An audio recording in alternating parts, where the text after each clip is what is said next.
Hello and welcome to this workshop on keeping your dreams alive during difficult times. My name is Katrina Horn and I help my clients make their dreams reality. So I help them define their dream life and then take the action steps to get there. And today I'm joined by Deborah Bertram.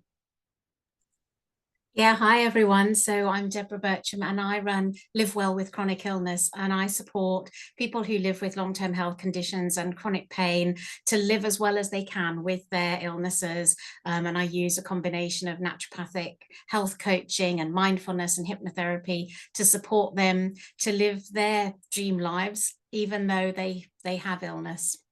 Right. So we're so thrilled to see you all here. If you're here, please feel free to participate in the chat. We would love to hear from you. Also, at the end, we will take any questions like on audio and I'll stop the recording. So if you've got something you want to comment on or question, you can either do it in the chat as we go along, or you can wait till the end. So Deborah, do you want to talk about what we're going to cover today? Yeah, absolutely. So we're going to talk a little bit to begin with about why it's so important to have a dream and why we should be nurturing our dreams.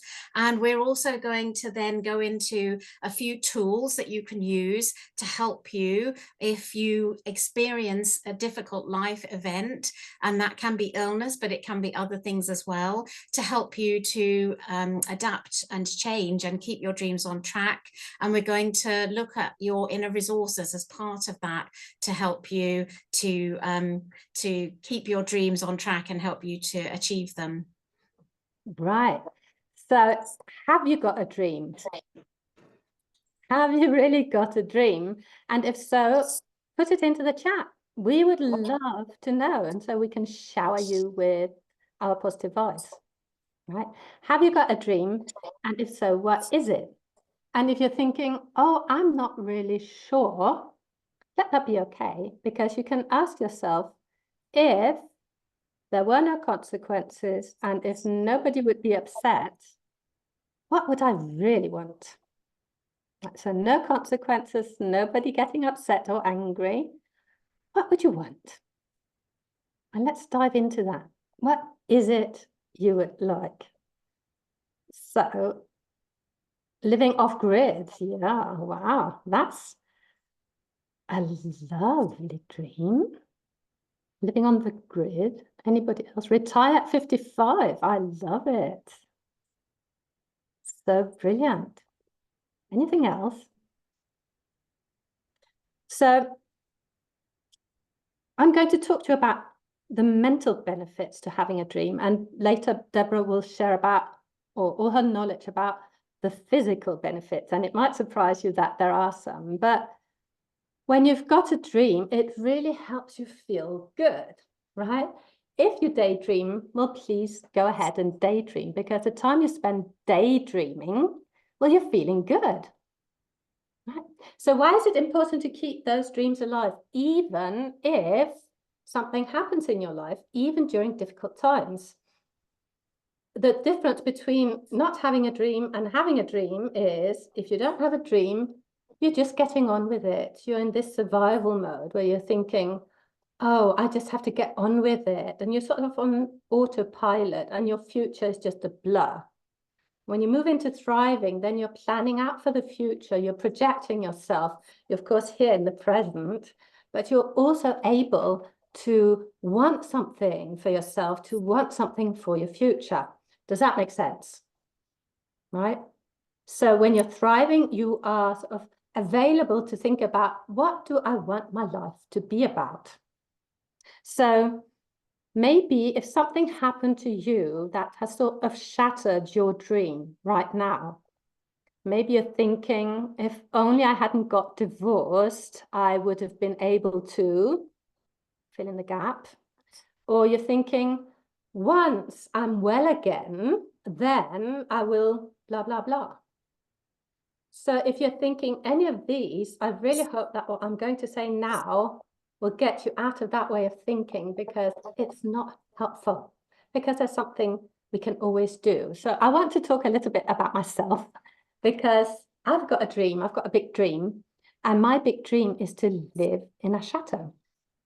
So, to help me believe in my dream, to help me live my dream already today, before I actually live in my chateau, I have planted a flower garden, because I thought to myself, when I'm living in a chateau, there will be flowers everywhere. It will be so beautiful.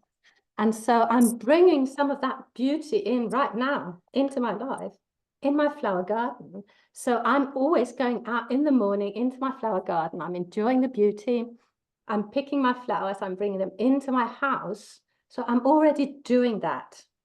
So I'm not telling myself, once I'm living in my chateau, then I will pick my flowers, right? Or I will enjoy the beauty. I'm already doing it today.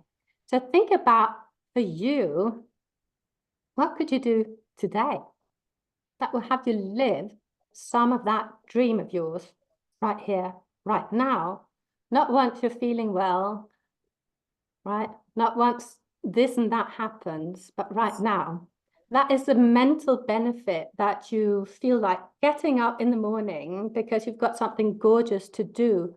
That will bring you towards your dream. It's not once we're there, it's really today I'm doing this and I'm doing that, and this is making me feel good. And all this making you feel good, Deborah is going to tell you, will have very, very good consequences, even on your physical health. So could you tell us about that, please, Deborah? Yeah, certainly. So as Katrina has said, having a dream and something to work towards, big part of our identity and our self-esteem, and it helps us with our mental health. But actually, it's very surprising that being in that state of feeling joyful and having that dream and having a sense of purpose and feeling that we have a sense of meaning in our lives and achievement is actually shown in studies to be essential for our physical health as well. And the Blue Zone research study linked having a strong sense of purpose and meaning to an additional 7 years of life. And it's one of the key indicators of longevity and of feeling well and being healthy, is having a strong sense of purpose. And one of the reasons for that is because when we're in a state of joyful purpose and we're feeling good feelings and we're enjoying what we're doing, we're actually releasing good chemicals. We're releasing endorphins, we're releasing dopamine and oxytocin, nitric oxide, all of those good chemicals that are like the antidote to stress. And so they actually help us to be healthier at a cellular level, and they put us into a parasympathetic state, which is what we call a healing state. So our body is able to function optimally and work as well as it can. It can regenerate and repair at a cellular level. So we're changing the biochemistry of our body by feeling these good feelings and having this sense of purpose and enjoyment and having that dream. And that's why it's so important.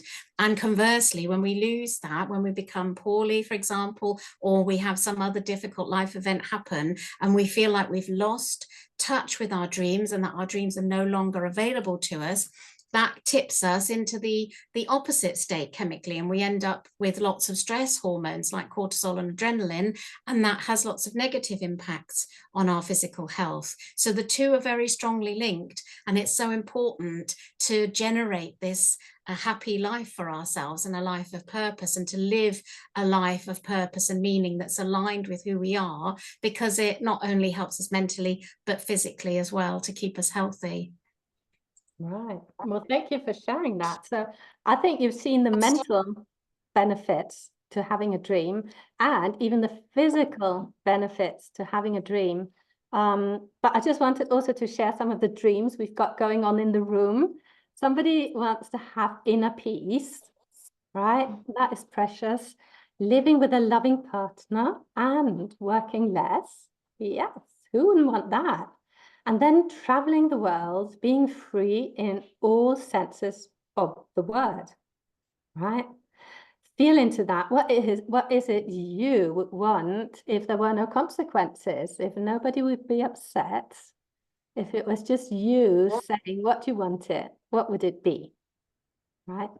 So we've just been talking about the mental and the the physical benefits to having a dream, of keeping your dreams alive, even when you encounter a few roadblocks.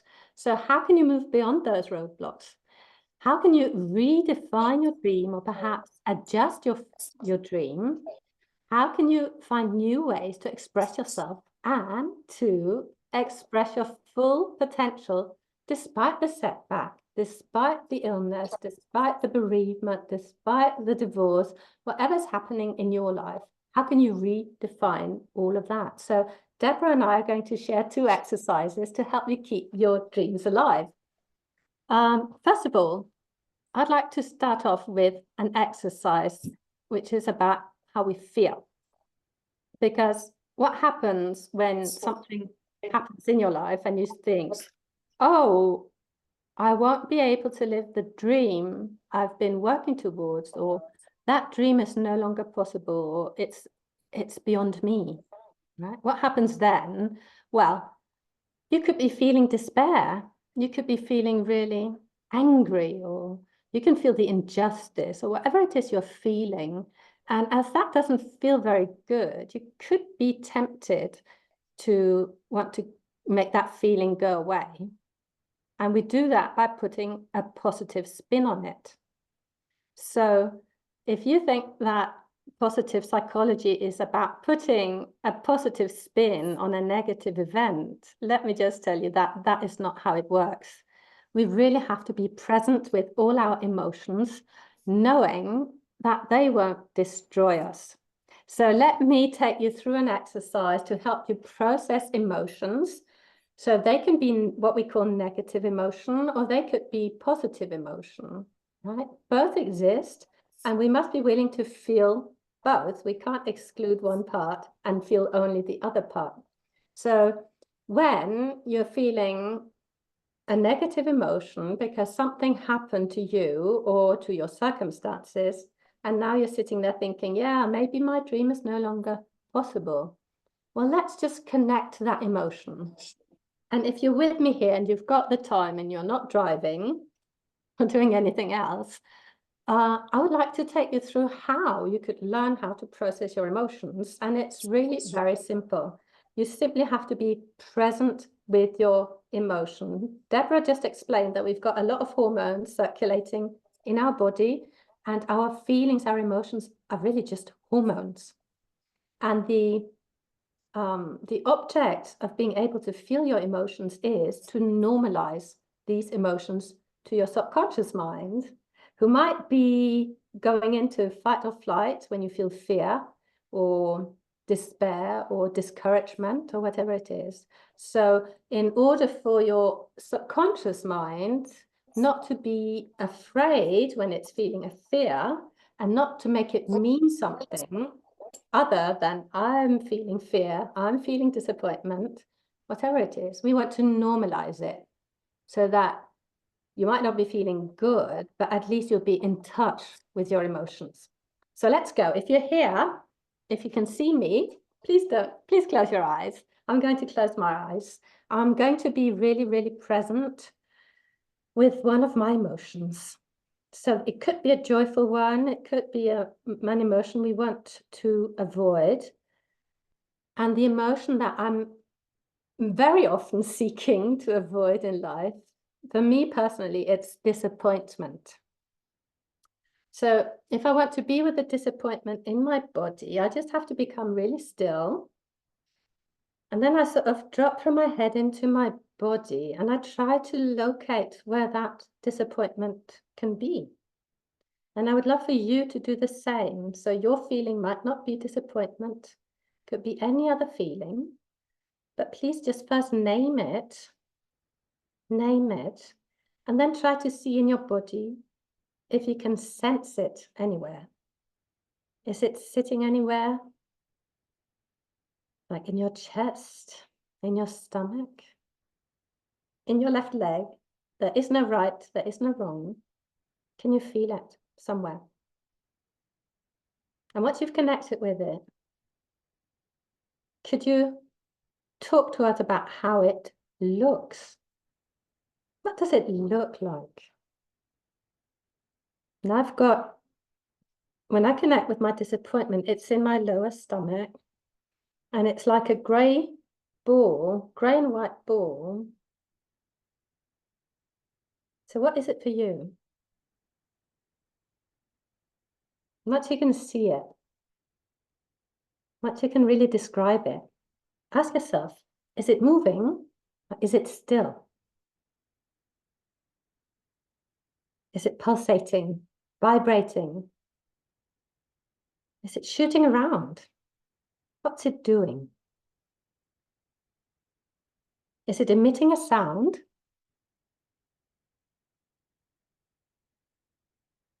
Can you hear it? Has it got a smell to it?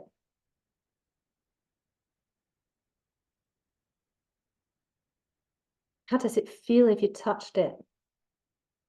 Is the surface scratchy? Is it woolly? Is it spiky? What does it feel like? And you're just letting that feeling really be there, and you're sort of engaging with it without making it mean anything. You're describing it. And as you're describing it and becoming familiar with it, maybe you can feel it dissipate. Maybe you can feel it sort of dissolve. But maybe it's still there. Maybe it just is there. Maybe it's moving around in your body. Maybe it's morphing into something different. And that is really okay. And when I say it's okay, it's really just to let you know that maybe it is okay for that feeling to be there. What if it was okay to have that feeling in your body? What if it could just be there and come with you to your dream destination? What if I could have this disappointment come with me into my dream, into my chateau? Would that be okay? So when you're ready, please just come back. So what I would like for you to notice when you're ready is it okay for this feeling just to be here? And when you can start realizing that actually, yes, it can be there. I don't need to make it go away. I don't need to avoid it. It's okay. I liken that a little bit with my clients to going on a car trip or whatever, a road trip, I think you call it, and you being in the driver's seat. So you're steering your wheel, you're driving, and on the passenger seat, or perhaps in the rear, there's this feeling coming with you on your journey. And it's really okay. I mean, there is room for it. It's okay, it's there. You don't have to ask advice from it. You don't need to listen to it when it tells you to go right or left, right? You can tell it, I'm in the driver's seat. I've got this. Sit back, relax. You can come with me. And that's just sort of an image of how you actually can quieten down your nervous system, not struggling, not fighting with a feeling, but allowing it to be there. So I would love in the chat if you wanted to share the feeling you had coming up for you. So for me, it was disappointment, and I know disappointment so well. And I can't believe it when it comes up again, because I think, wow, after all this time, but it keeps coming up. So I keep processing it, and it's okay. Right. So we've got grief in the chat. Grief, hurt, disappointment, anger, yes, fear, big one. Right. And can you see a way of it being okay to have those hormones in your body somewhere? Can that be okay and not let that stop you? That's really how we want it to be, to have that be okay and not go into fight or flight or upset our nervous systems, right? And just let it come along. So this was an exercise to help you normalize your feelings. And I know that Deborah also wants to share an exercise. And when we were preparing this workshop, she said that Einstein said something along the line, in the middle of difficulty lies opportunity. All right. And that's also a good thing to remind yourself of. So over to you, Deborah. Absolutely, yes. It's one of my favorite quotes, and it's something that I repeat to myself quite often whenever I'm experiencing something that I'm finding difficult.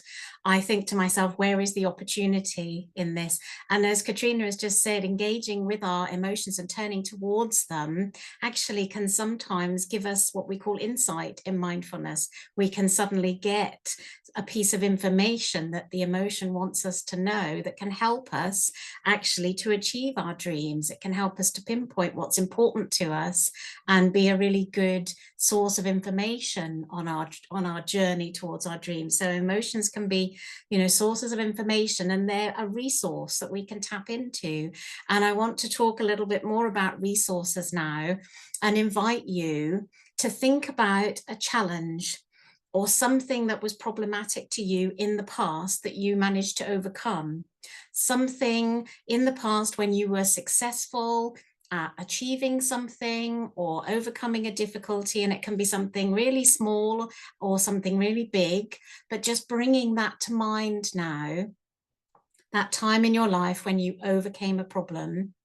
And then if you've got a piece of paper and a pen handy, or just grab one if you haven't got one to hand, because I want you now to think about and make a list, write down the resources that you used to overcome that challenge in the past. So it might be something to do with your internal skills and your internal personality, your natural qualities, something along the lines of your beliefs or your mindset, or something you're good at. So you might be, good at writing or good at public speaking or good at negotiating. You might have good people skills. You might be tenacious or strong-willed, or you might be good at compromising. It might be some knowledge that you had, maybe a qualification that you had, something that you know, something that you're good at. Might be a practical skill. Maybe you were good at DIY with a hammer and nails, and that got you out of a tight spot. Or maybe you were good at sport, physically fit and athletic, some practical attribute. So the things about you, internally to you, that helped you to overcome that problem. And then also, just give you a minute to think about those internal skills. And then also it might be external resources as well. Maybe you had people around you, maybe you had family, maybe you had friends, maybe you had networking connections, someone that you were able to reach out to who was a resource to you, maybe in terms of practical support or maybe emotional support. So think about those external resources as well and jot those down.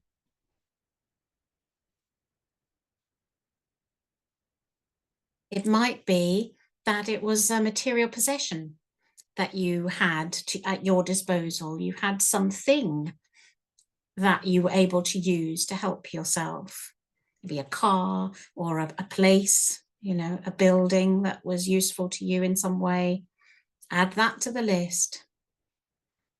Or maybe there was an external source of information, like you researched something on the internet, or you went to speak to someone at the Citizens Advice Bureau, or you asked your GP for some help.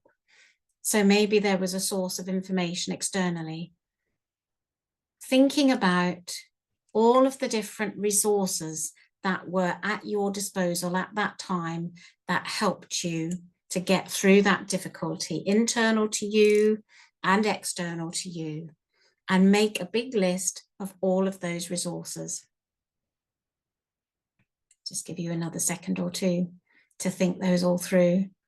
I can see that Katrina has shared here bouncing back, you know, that resilience, that's a huge resource. And it's important to recognize these things that we do naturally. We quite often just discount those and we just think, oh, well, you know, that's just how it is. But that's a resource. That's something that you have within you that is helpful to you.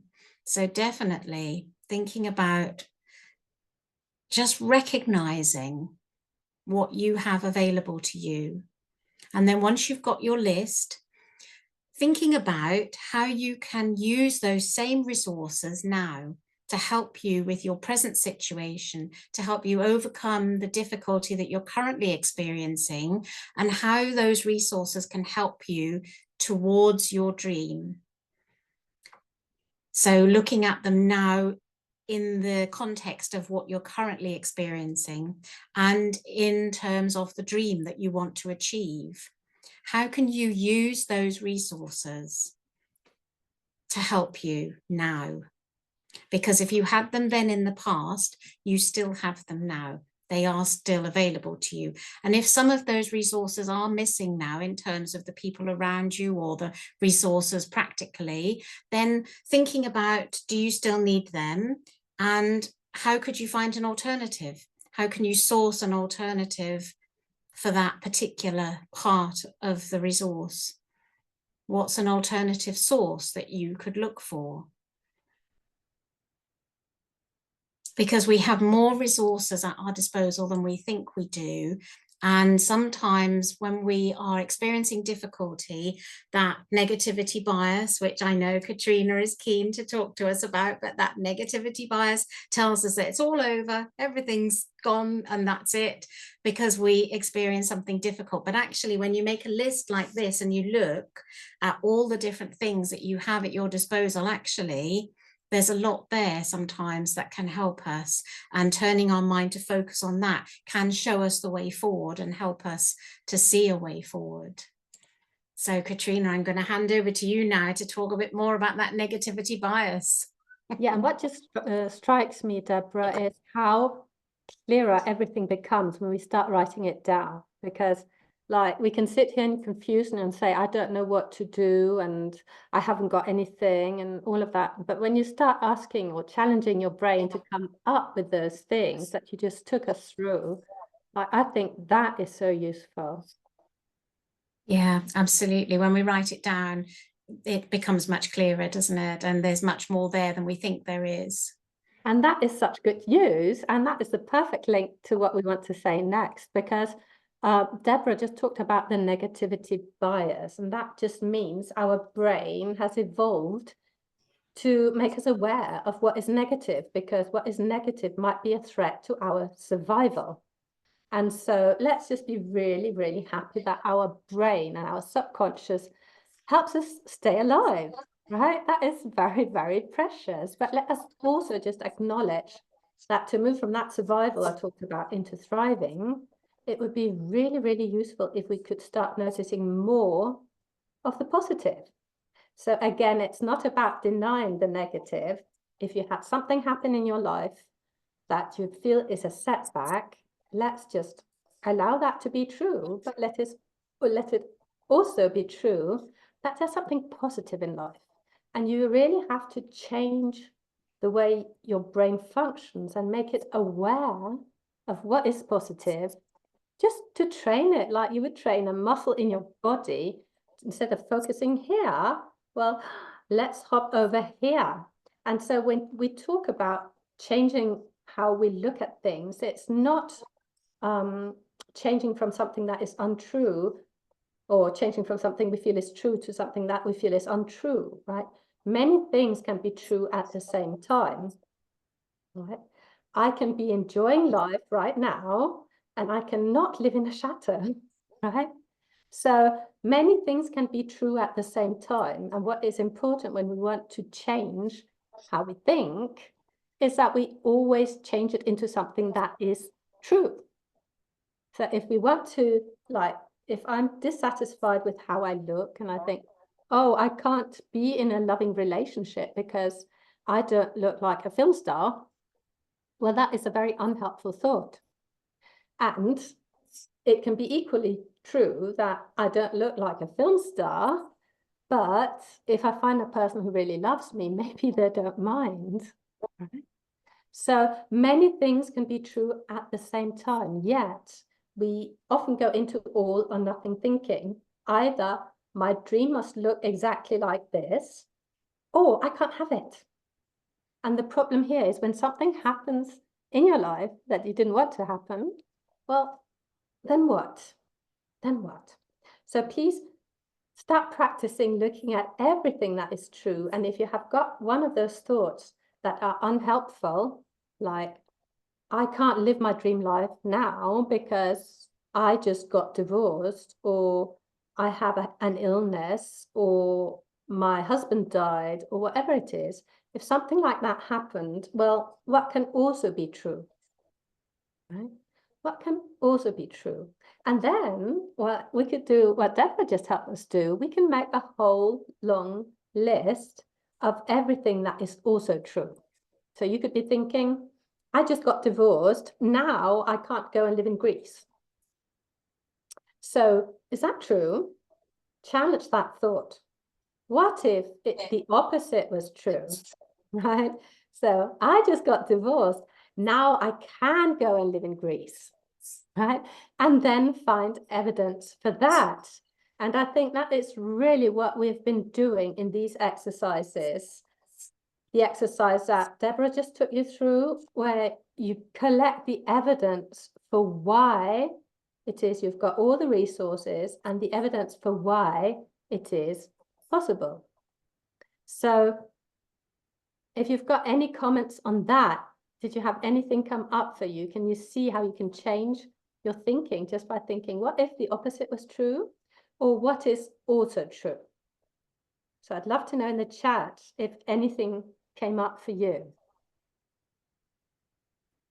So in my world, like if I want to live in a chateau, a setback could be, I just lost a lot of money on the stock market. Now I can't live in my chateau, right? What if the opposite was true? Actually, what if the opposite was true? Or what can also be true? So I hope that makes sense. If not, ask us some questions. And I'm going to hand over to Deborah, who wants us to look at who it is we are, I think. Yeah, absolutely. So thinking now about how we can start to move towards our dreams, even when we experience difficulty, when we've been through all of this thinking that Katrina has been talking about.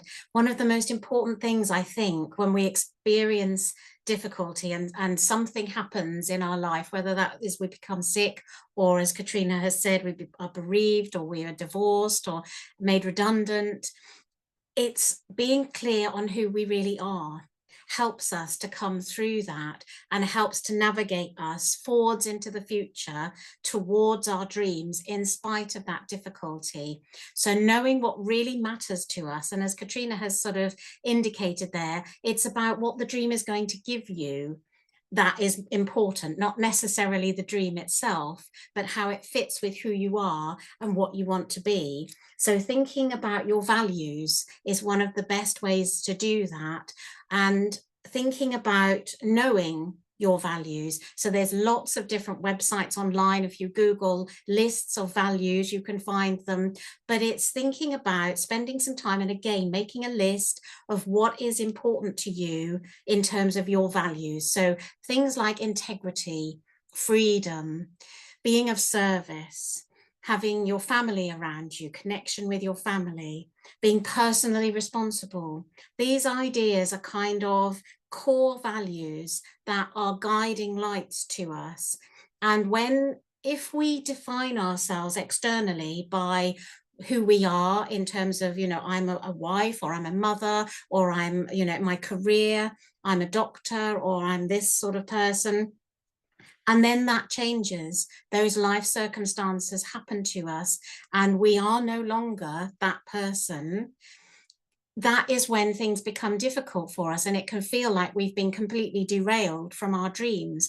But actually, if we have a very strong sense of our values and who we are as a person beyond those things, who we are really at our core, that helps us to get through that difficulty and remain focused on what something in the future, a dream that can still enable us to live with integrity, to have freedom, to be of service. It doesn't have to be the original dream that we intended, but if it aligns with our values, we can still have that opportunity.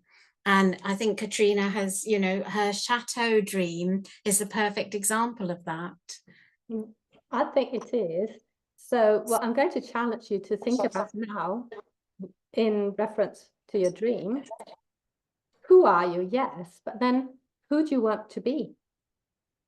Who do you want to be in that dream, and more particularly getting to that dream? So I want to share a story with a client, or from a client who worked with me on her dream. Now, her dream was to open a retail store and sell clothes.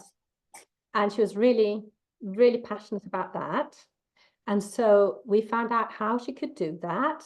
But as I'm a coach, we explored a little bit the thinking around it, because what we can sometimes think is, once I live in my dream, everything will be perfect. Like, once I'm living in my chateau, I will always be happy. Everything will always be beautiful. But the truth is that boilers break down in chateaus, right? And we can have a hailstorm that destroys our flowers in chateaus too. I mean, everything can still happen in your dream life. So when you think about your dream, who do you have to be the person who's living that dream life? And my client, with her retail store, she was very willing to go to all the salons and choose the clothes she wanted to sell. She was very big on decorating her store, her shop, and she was also willing to employ people. But then when I asked her, well, you're willing to employ people to help you in that dream, but are you willing to fire them? Right? Are you the person who's going to fire these people? Because you might have to. And so that got her thinking that, oh yes, I have to become the person who is willing to fire people also, because I might need that. And so she was starting to prepare mentally and see the positives in firing people instead of only the negatives. So she worked on her mindset to see, okay, if my business needs something, then I have to be the person who can provide it. So if I have to downscale, if somebody's not doing his or her job, then I might have to fire. And here are the benefits. Here are the benefits of becoming that person. So who are you? Yes. And who do you need to evolve into, really, to get to your dream? So I would like for you to think about that, and maybe some of the things that have happened that have had you think, oh, now my dream is so much harder to get to. Maybe some of these things are the ones that are going to help you, right? So who do you want to be? It's also a useful question. So I hope that we have sort of allowed you to think about, I've got this dream. Maybe it needn't look exactly how I imagined it.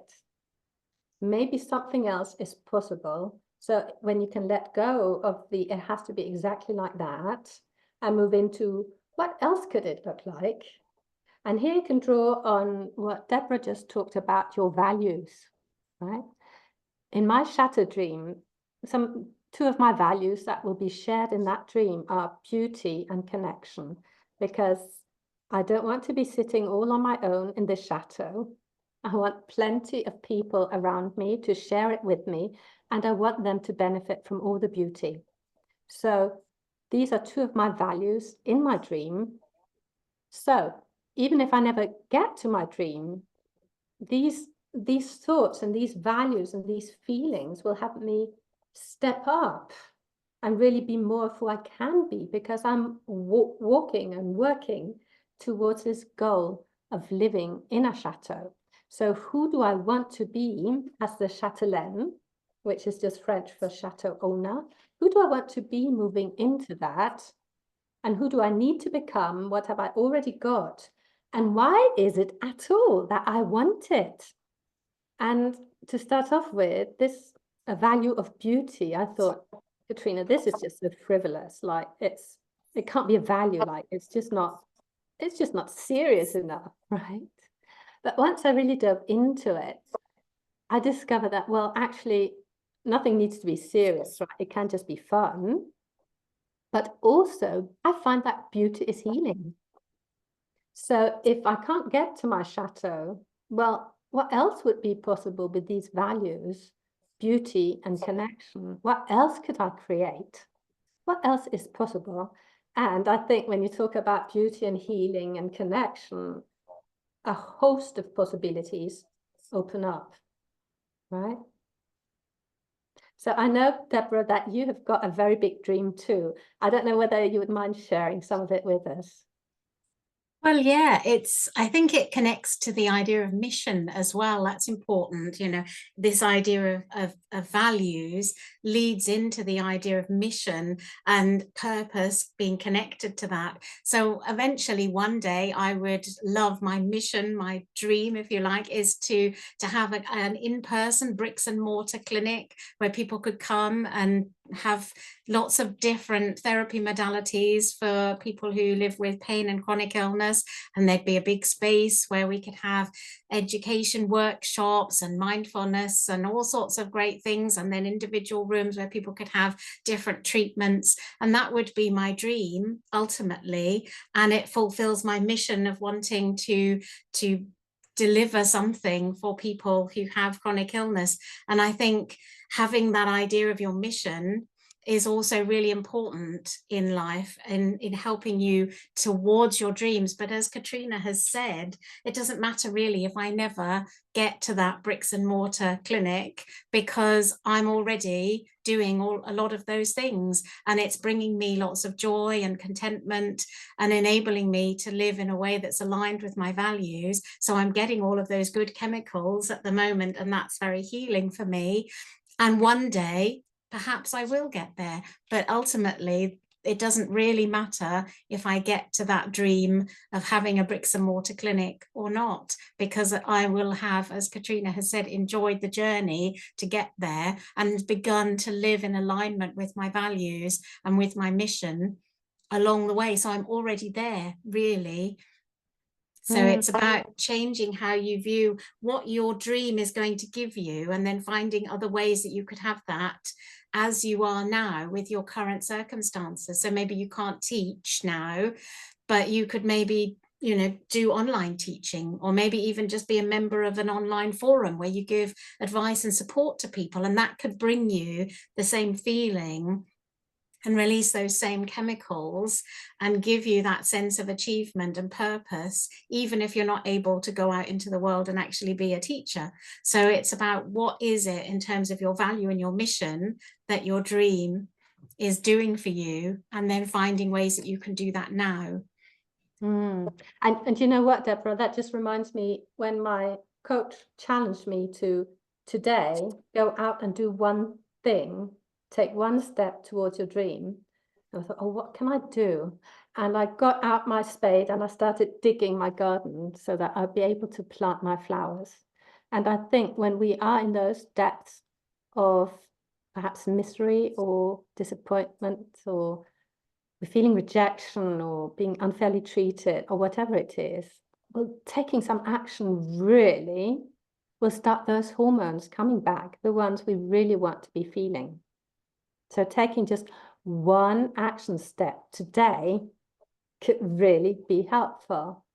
So we have shared now, Deborah and myself, why it is so important to keep those dreams alive, even when you have something happen, change of circumstances, because those dreams are what will help you pull through and also make the whole experience so much more elevated and so much more joyful. And we've shared 2 tools to help you overcome whatever roadblocks you get to. So it could be the emotions you don't want to feel, right? be brave, feel them, be with them, normalize them, and then digging into who you are and all the external and internal tools you've already used and the ones you could get, right, to move forward, and then taking action. And we would like to invite you to take one action step today, and that would be to book a conversation either with Deborah or with myself if you want to get clearer on your dream, if you want to find out how you can transform it perhaps now that something has happened, or if you want to find out more about just what is possible. I just shared a booking link where you can hop on and book a conversation with Deborah. She's offering you to meet or to book a 30-minute meeting with her. And if I were you, I would just hop over and do that. If you're on the replay, we will put these links in the email going out with the replay. So you will have access to this somewhere in the email that you got with this replay. And if you're here live, please go ahead and book. So I'm putting my booking link into for a live audit session where I'd love to dive deeper into what it is you really want your life to be about. And also, Deborah sort of challenged me and she said, well, should we offer them something really gorgeous too? Like, how could this be even better? And she said, I've got a meditation. And I thought, yes, let's do that. So Deborah, despite technical difficulties, uploaded her meditation that you are free to go and get. Again, if you're watching the replay, this link will be in the email going out. She made you an allowing stillness meditation. And maybe you want to talk a little bit about that, Deborah. Yeah, so I don't know why it's saying allowing stillness. That's was one of the other meditations that's on there, but this one, sorry, technical difficulties. This one is specifically about your resources. So it's a meditation that helps you access those resources, and a bit like doing that exercise, but only in a meditative state. So you can really connect in with those resources and bring them into your mind while you're in a state of meditation. So it's just a guiding through that resources exercise as a meditation practice. So yeah, that's free to download off my website. So valuable. And it will be in the email with this link to the replay. And I'm going to offer you my envisioning meditation, which is to help you really define what your dream is like by starting with a dream day in your life, in your new life, in your dream life. What would you be doing? What would you be feeling? What would you be seeing? What would you be saying? Who would you be talking to? And all of that goodness, and sort of diving into it on that deeper level that Deborah just talked about, where we've got access to so much more information. So those are some action steps you could take today, doing one or two of our exercises, downloading the meditations, start doing them, and book a meeting with either Deborah or myself. And if you've already clicked on the link, we would love to know if they're working. And tell us, well, anything really that comes up for you. We both hope that this has been both useful and also inspiring. And our aim was really to provide you with some tools that you can start using today. But just remember that information is not transformation. So the transformation starts when you take action, and it needn't be like massive action. It can be that one step, the one step I took to begin my flower garden, right? What is it you can do today? Just that one brave step. So I'd love to know what comes up for you, if anything. Have you got anything to add, Deborah?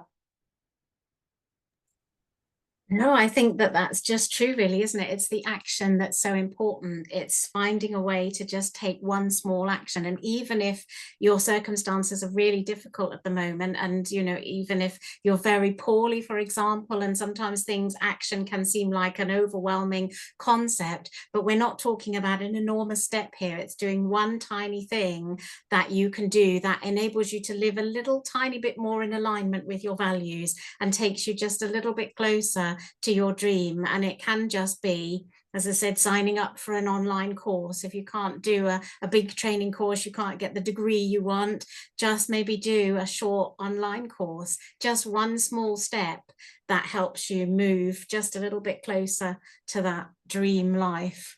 And that's all it takes, is one every day. If you do one tiny thing, there's an analogy, isn't there? If a boat sets, I'm not a nautical person, but apparently if a boat sets the compass at 1 degree, they end up in a completely different destination.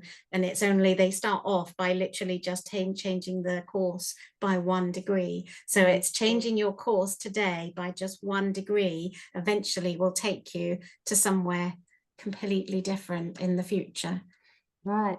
And both Deborah and I can help you. If ever you should want help, please go ahead and book via our booking link.